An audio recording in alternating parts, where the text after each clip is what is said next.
Hello दोस्तों, crack UP board exam YouTube channel में स्वागत है। आज की ये वीडियो केमिस्ट्री की मोस्ट इम्पॉर्टेंट वीडियो होने वाली है, क्योंकि इस वीडियो में आज हम आपके लिए लेके आए इम्पॉर्टेंट नेम रिएक्शंस, जो कि बोर्ड एग्जाम 2026 के लिए बहुत ही ज़्यादा इम्पॉर्टेंट है। आपकी टोटल नेम रिएक्शन जो इम्पॉर्टेंट है वो 20 है।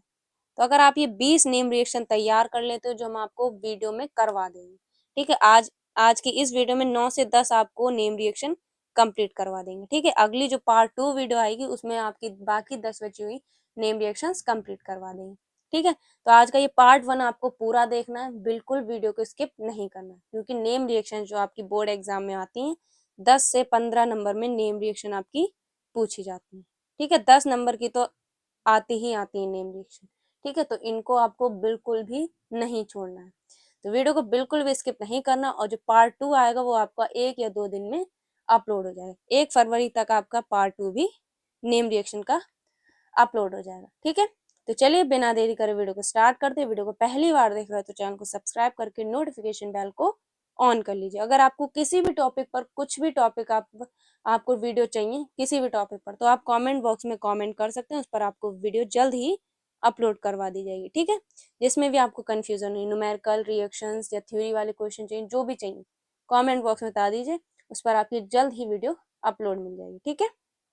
तो चलिए वीडियो को स्टार्ट करते हैं। सबसे पहली नेम रिएक्शन आपकी हाफ मान ब्रोमो एमाइड अभिक्रिया, वेरी इंपॉर्टेंट अभिक्रिया है। तो हाफ मान ब्रोमो एमाइड अभिक्रिया क्या होती है? इसिटामाइड की ब्रोमीन और KOH से क्रिया कराने पर मेथिल एमीन प्राप्त होता है। एसिटामाइड मतलब CH3CONH2, ये किसका फॉर्मूला है? एसिटामाइड का, ठीक है। तो किससे क्रिया कराएंगे एसिटामाइड की? ब्रोमीन और KOH से। तो एसिटामाइड की ब्रोमीन और KOH से क्रिया कराने पर क्या प्राप्त होगा? मेथिल एमीन CH3NH2 प्राप्त होगा, ठीक है। तो एसिटामाइड का फॉर्मूला आपको याद रखना है, CH3CONH2, ये किसका फॉर्मूला है? एसिटामाइड की। तो एसिटामाइड की ब्रोमीन से मतलब Br से हमने क्रिया कराई और KOH से क्रिया कराई, तो हमें क्या प्राप्त हुआ? मेथिल एमीन प्राप्त हुआ। कैसे प्राप्त हुआ? तो इसका हमने क्या ले लिया? CH3 और NH2, ठीक है। तो CH3NH2 क्या हो गया? मेथिल एमीन हो गया, ठीक है। बचा क्या? तो बचा K2CO3 और 2KBr और H2O बचा, ठीक है, ये बचा। तो ये रिएक्शन आपकी मोस्ट इंपॉर्टेंट रिएक्शन है, बोर्ड एग्जाम में ये पूछ ली जाती है। बस आपको क्या करना है, एसिटामाइड की ब्रोमीन और KOH से क्रिया करानी है, मेथिल एमीन प्राप्त होगा। CH3 इसका ले लिया और NH2 ले लिया, मेथिल एमीन बच गया, मेथिल एमीन प्राप्त हुआ। बाकी जो बचा वो आपने इधर लिख देना है, ठीक है। अगली रिएक्शन है हुंस डीकर अभिक्रिया। ये रिएक्शन भी आपकी मोस्ट इंपॉर्टेंट रिएक्शन है, बोर्ड एग्जाम में ये कई बार पूछी गई है। तो हुंस डीकर अभिक्रिया क्या होती है? बसा अम्ल के सिल्वर लवण को क्लोरीन या ब्रोमीन के साथ CCl4 की उपस्थिति में गर्म करने पर एल्किल क्लोराइड या ब्रोमाइड प्राप्त होता है। यह अभिक्रिया हुंस डीकर अभिक्रिया कहलाती है। तो किससे क्रिया कराएंगे? बसा अम्ल के सिल्वर लवण, बसा अम्ल मतलब C2H5 COO और Ag, सिल्वर लवण मतलब Ag। किससे क्रिया कराएंगे? या तो आप क्लोरीन से करवा लीजिए या तो ब्रोमीन से करवा लीजिए। क्लोरीन से कराएंगे तो क्लोराइड प्राप्त होगा, ब्रोमीन से कराएंगे तो ब्रोमाइड प्राप्त होगा, ठीक है। तो हमने बसा अम्ल के सिल्वर लवण की ब्रोमीन से CCl4 की उपस्थिति में क्रिया कराने पर क्या प्राप्त हुआ?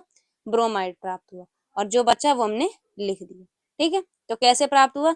C2H5 COO और Ag प्लस ब्रोमीन। तो हमने ब्रोमीन से क्रिया करवाई, तो यहाँ से हमने क्या ले लिया? C2H5 ले लिया और यहाँ से एक ब्रोमीन ले लिया, तो ये क्या बन गया? C2H5 ब्रोमीन, ठीक है, ब्रोमाइड जिसे हम लोग बोलते हैं, ठीक है। बचा क्या? यहाँ पे Ag बचा और यहाँ पे एक ब्रोमीन बचा, ठीक है।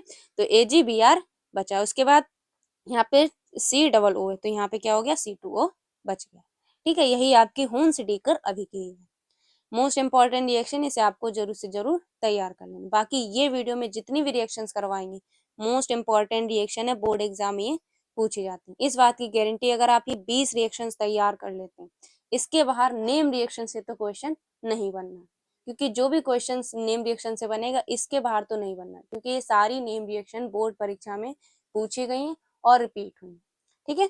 तो अगला पार्ट भी आपको जल्द ही मिल जाएगा। अगर आपको 1 फरवरी से पहले पार्ट चाहिए तो आप कमेंट बॉक्स में नेम रिएक्शन टाइप कर दीजिएगा, आपको दूसरा पार्ट भी जल्द मिल जाएगा, ठीक है। अगली रिएक्शन है स्मिट अभिक्रिया।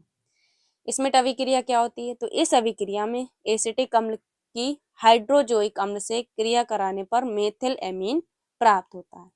ठीक है, तो इस अभिक्रिया में एसिटिक अम्ल का फॉर्मूला क्या होता है? CH3COOH। किससे करवाएंगे? हाइड्रोजोइक अम्ल। हाइड्रोजोइक अम्ल का फॉर्मूला होता है N3H। ठीक है, ये हाइड्रोजोइक होता है। तो एसिटिक अम्ल की हाइड्रोजोइक अम्ल से क्रिया जब कराई तो क्या प्राप्त हुआ? मेथिल एमीन प्राप्त हुआ। ठीक है, क्या प्राप्त हुआ?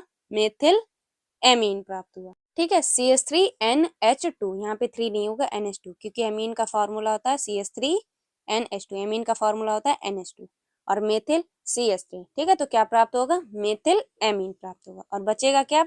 N2 और CO2। CO2 यहाँ का बचा और एक N यहाँ का और एक H, सॉरी सिर्फ N2 बचा, क्योंकि H यहाँ पे 2 हैं तो 2 H ले लिए। ठीक है, तो क्या बन गया?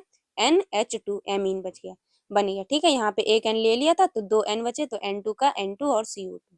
ठीक है, यही आपकी इसमें अभिक्रिया। क्या करा? इस अभिक्रिया में एसिटिक अम्ल की हाइड्रोजोइक अम्ल अम्ल से सांद्र H2SO4 की उपस्थिति में क्रिया कराने पर मेथिल एमीन प्राप्त होता है। मेथिल एमीन का फॉर्मूला CH3NH2 और बचा क्या? N2 और CO2। यही आपकी स्मिथ अभिक्रिया, मोस्ट इंपॉर्टेंट रिएक्शन, इसे आपको छोड़ना नहीं। इसके बाद अगली आपकी मोस्ट इंपॉर्टेंट रिएक्शन है कोल्वे स्मिथ अभिक्रिया, जिसे हम लोग कोल्वे अभिक्रिया भी कहते हैं। तो अगर आपको कोल्वे अभिक्रिया मिल जाए या कोल्वे स्मिथ अभिक्रिया, ये अभिक्रिया एक ही है। ठीक है, तो कोल्वे स्मिथ अभिक्रिया क्या होती है? जब फिनॉल के सोडियम लवण को CO2 के साथ गर्म करते हैं तो फेनिल सोडियम कार्बोनेट प्राप्त होता है, जो सोडियम सैलिसिलेट में बदल जाता है। ठीक है, अब यहाँ पे एक लाइन मिस हो गई जो आपको नोट कर लेनी है। ठीक है, इसकी किसी अम्ल से क्रिया कराने पर, किसकी? सोडियम सैलिसिलेट की किसी अम्ल से क्रिया कराने पर सैलिसिलिक प्राप्त होता है।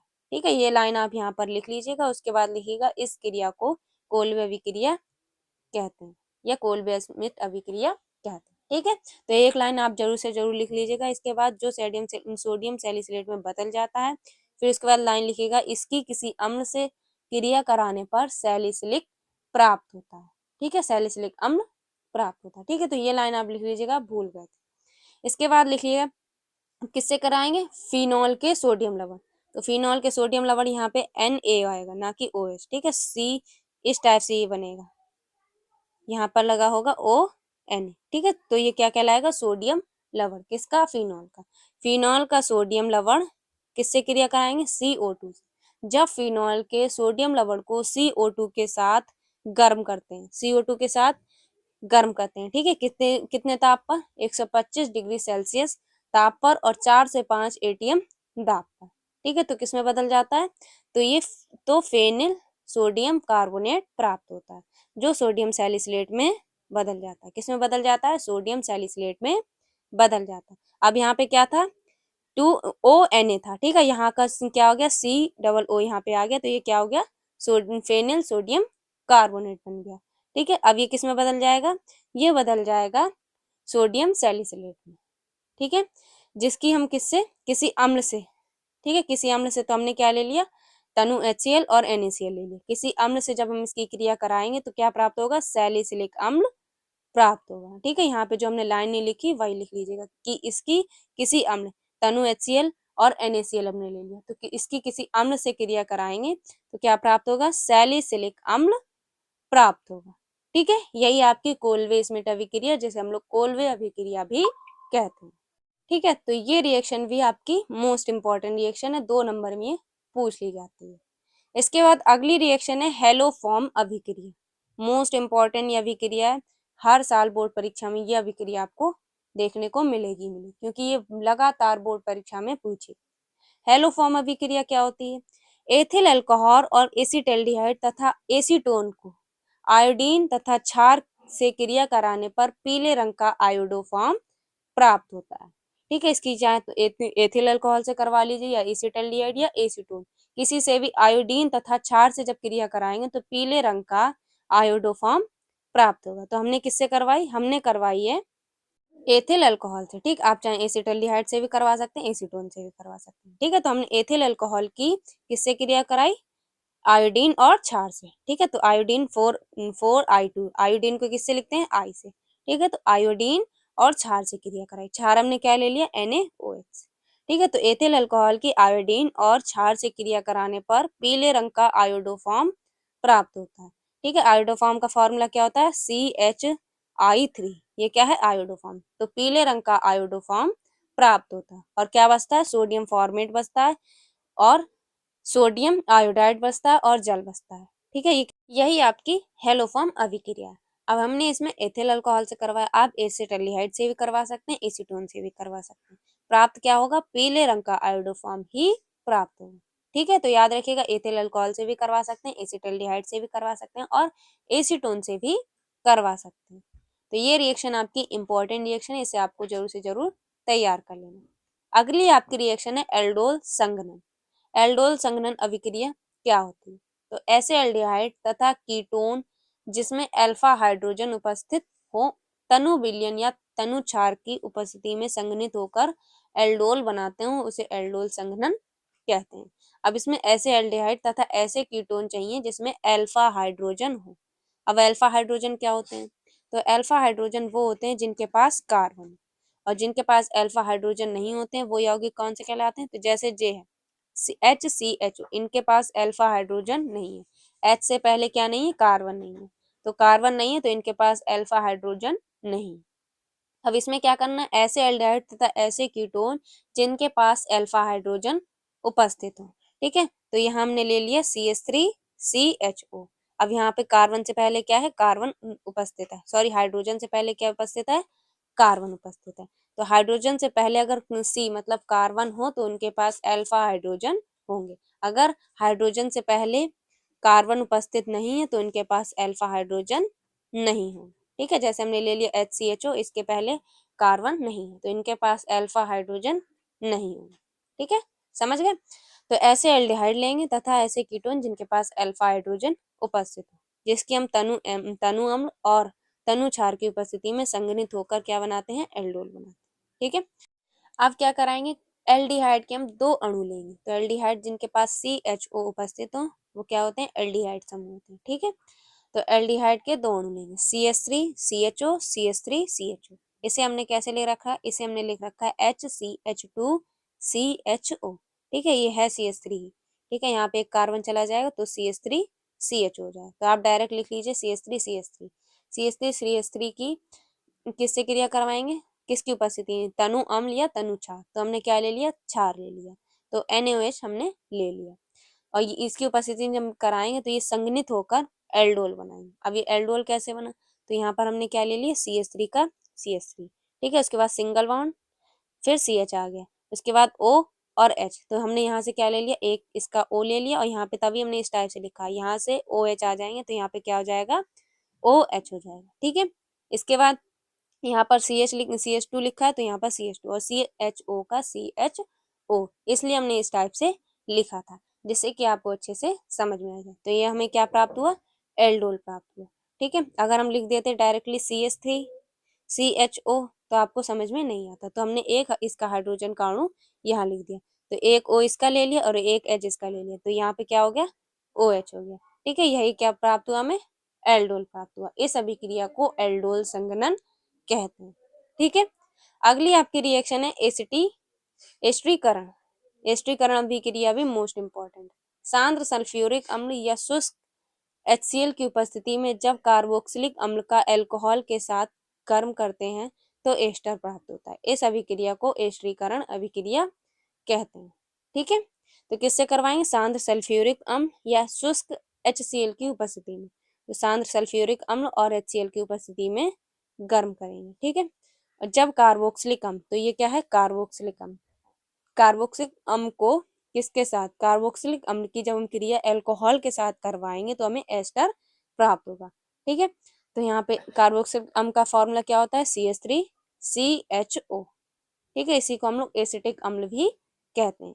ठीक है। तो एसिटिक अम्ल की अल्कोहल के साथ गर्म करते हैं तो हमें क्या प्राप्त होगा, एस्टर प्राप्त होगा, CH3COO C2H5। कैसे प्राप्त हुआ, CH3C हमने यहाँ का ले लिया और यहाँ से ले लिया C2H5, तो यहाँ पे क्या प्राप्त हुआ, एस्टर प्राप्त हुआ। और बचा क्या, यहाँ पे एक H बचा और यहाँ पे OH बचा, तो क्या बन गया, जल बच गया।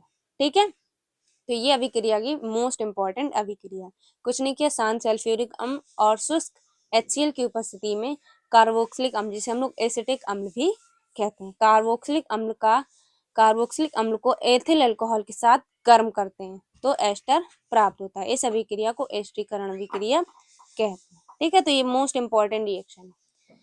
इसके बाद है क्लेमेंशन अपचयन अभिक्रिया। ये रिएक्शन भी 2025 में पूछी गई reaction, most important reaction. Clemmensen अपचयन अभिक्रिया क्या होती है? तो इसमें जिंक अमलगन तथा सांद्र HCl की उपस्थिति में जब एल्डिहाइड या कीटोन का अपचयन कराते हैं तो संगत हाइड्रोकार्बन प्राप्त होते हैं। या तो आप एल्डिहाइड से करवा लीजिए या तो कीटोन का अपचयन करवा लीजिए। तो इसमें हमने किससे करवाया? एल्डिहाइड से। ठीक है, तो आप कीटोन से भी करवा सकते हैं। किसकी उपस्थिति में? जिंक अमलगन मतलब ZnHg या सांद्र HCl की उपस्थिति में। ठीक है, तो एल्डिहाइड की किससे? एल्डिहाइड या कीटोन का अपचयन कराएंगे, तो हमने अपचयन करा दिए। किसका? एल्डिहाइड का। किसकी उपस्थिति में? ZnHg मतलब जिंक अमलगम तथा सांद्र HCl की उपस्थिति में। तो क्या प्राप्त हुआ? हाइड्रोकार्बन प्राप्त हुआ। इसका CH3 और यहाँ से CH ले लिया और यहाँ पे 2H है, तो क्या हो गया? CH3 हो गया। ठीक है, बचा क्या? जल बचा एक इसका O और यहाँ पे 4 हाइड्रोजन है। ठीक है, तो यहाँ पर क्या हो गया? H2 हो गया। ठीक है, क्या प्राप्त हुआ? हाइड्रोकार्बन प्राप्त हुआ। तो ये रिएक्शन भी इंपॉर्टेंट है। कुछ नहीं किया, जिंक अमलगम तथा सांद्र HCl की उपस्थिति में ये क्रिया करवाई।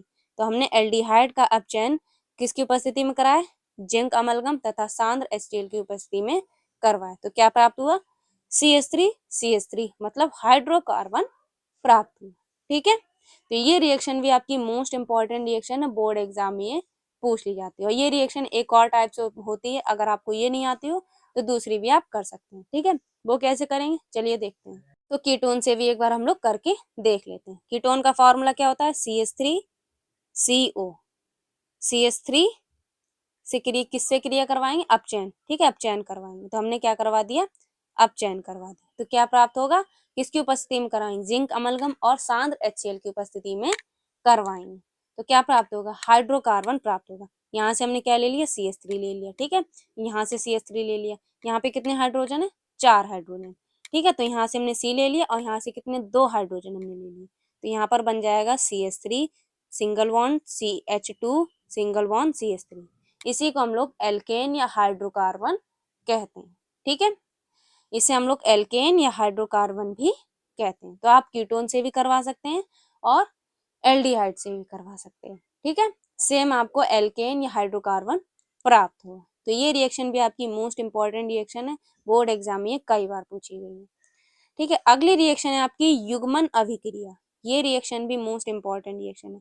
ठीक है, युग्मन अभिक्रिया क्या होती है? वह अभिक्रिया जिसमें फिनोल 30 डिग्री सेल्सियस ताप पर क्षार की उपस्थिति में बेंजीन डाइएजोनियम क्लोराइड के साथ क्रिया करके एक नारंगी रंग का रंजक मतलब हाइड्रोक्सी एजोबेंजीन बनाता है, तो उसे युग्मन अभिक्रिया कहते हैं, या उस अभिक्रिया को युग्मन अभिक्रिया कहते हैं।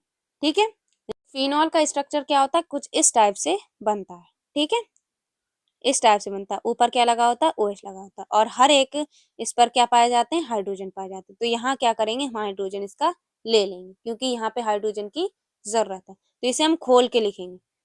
अब इसमें किससे करवाएंगे? किसकी उपस्थिति में? 30 डिग्री ताप और क्षार की उपस्थिति में क्रिया करवाएंगे। ठीक है, किससे करवाएंगे? Benzoin diazonium chloride. Benzene diazonium chloride का जो सूत्र होता है वो होता है C6H5N2Cl। ये है बेंजीन डाई एजोनियम क्लोराइड का सूत्र। तो यहाँ पर हमने बेंजीन ले ली। ठीक है, और N2 के 2 अणु, तो हमने इससे पहले single bond N, double bond N और Cl का Cl रख दिया। अब यहाँ पे क्या हो जाएगा? जो HCl क्या हो गया? मिलकर HCl बना लेंगे। यहाँ पे फिनॉल का H और बेंजीन डाइएजोनियम क्लोराइड का C मिलकर क्या बन जाएंगे? HCl बन जाएंगे। बाकी जो बचेगा वो क्या हो जाएगा? रंजक, एक नारंगी रंग का रंजक प्राप्त होगा, जिसे हम लोग हाइड्रोक्सी एजोबेंजीन कहते हैं। ठीक है, तो किससे करवाएंगे? फिनॉल। ठीक है, तो फिनॉल का हमने एक हाइड्रोजन अणु निकाल दिया और इसका तोड़कर बेंजीन डाइएजोनियम क्लोराइड को तोड़कर लिख दिया। ठीक है, तो जब इसकी क्रिया बेंजीन डाइफिनॉल की क्रिया बेंजीन डाइएजोनियम क्लोराइड से 30 डिग्री ताप और क्षार की उपस्थिति में कराएंगे तो क्या प्राप्त होगा? हाइड्रोक्सी एजोबेंजीन प्राप्त होगा। और बचेगा क्या? HCl बचेगा। कुछ नहीं, बहुत ही सेम अभिक्रिया है, हमने इसीलिए हाइड्रोजन का एक मतलब फिनॉल से हाइड्रोजन का एक अणु लिया, क्योंकि ये H फिनॉल का H और बेंजीन डायजोनियम क्लोराइड का Cl मिलकर क्या बना लेंगे, HCl। बाकी जो बचेगा वो हाइड्रोक्सी एजोबेंजीन बचेगा, जिससे हम लोग एक नारंगी रंग का रंजक कहते हैं। ठीक है, ये जो प्राप्त हुआ ये क्या है, नारंगी रंग का रंजक। तो यही अभिक्रिया आपकी युग्मन अभिक्रिया कहलाती है। ठीक है, तो ये रिएक्शन आपकी बहुत ही ज्यादा इंपॉर्टेंट रिएक्शन है। आज की इस वीडियो में 8 से 9 रिएक्शन आपको करवा दी। कितनी रिएक्शन है, 1 2 3 4 5 6 7 8 9 9 रिएक्शन आपको मोस्ट इंपॉर्टेंट करवा दी। ये सारी रिएक्शन आपकी बोर्ड एग्जाम में पूछी गई रिएक्शन। ठीक है, तो इन सभी रिएक्शंस को आपको तैयार कर लेना। बाकी आपका जो पार्ट 2 वाला वीडियो है वो आपको 1 फरवरी या उससे पहले भी मिल सकता है। ठीक है, तो 1 फरवरी तक तो आपको मिल ही जाएगा। तो इस वीडियो पे अगर नए हो चैनल को सब्सक्राइब करके नोटिफिकेशन बेल को ऑन कर लीजिए, क्योंकि इस चैनल पर आपको मोस्ट इंपॉर्टेंट वीडियो मिलती रहेंगी। अगर आपको किसी भी टॉपिक में वीडियो चाहिए, फिजिक्स के न्यूमेरिकल हो या केमिस्ट्री के न्यूमेरिकल हो या केमिस्ट्री की नेम रिएक्शंस हो या डेरिवेशंस हो, सब आपको इस चैनल पर मिलने वाले। अगर आपको फिजिक्स के डेरिवेशन से डर लगता है तो हमने इम्पोर्टेंट डेरिवेशन की सीरीज स्टार्ट कर रखी, जिसमें हमने 13 डेरिवेशन इंपॉर्टेंट कंप्लीट कर दी। अगर आपने वो प्लेलिस्ट नहीं देखी तो लिंक डिस्क्रिप्शन बॉक्स में डाल देंगे, जिसमें आपको सारे मोस्ट इंपॉर्टेंट संपूर्ण बुक के उस प्लेलिस्ट में ऐड मिल जाएंगे, जाकर देख लीजिए। बाकी केमिस्ट्री की भी मोस्ट इंपॉर्टेंट प्लेलिस्ट आपको लिंक डिस्क्रिप्शन बॉक्स में मिल जाएगी, उसमें सारे इंपॉर्टेंट केमिस्ट्री के क्वेश्चन कंप्लीट करवा दी। तो दोनों प्लेलिस्ट आपको लिंक डिस्क्रिप्शन बॉक्स में मिल जाएंगे। ये वीडियो कैसी लगी एक बार कमेंट बॉक्स में बताइएगा। मिलते हैं आपसे एक और नेक्स्ट वीडियो में, तब तक के लिए जय हिंद, जय भारत।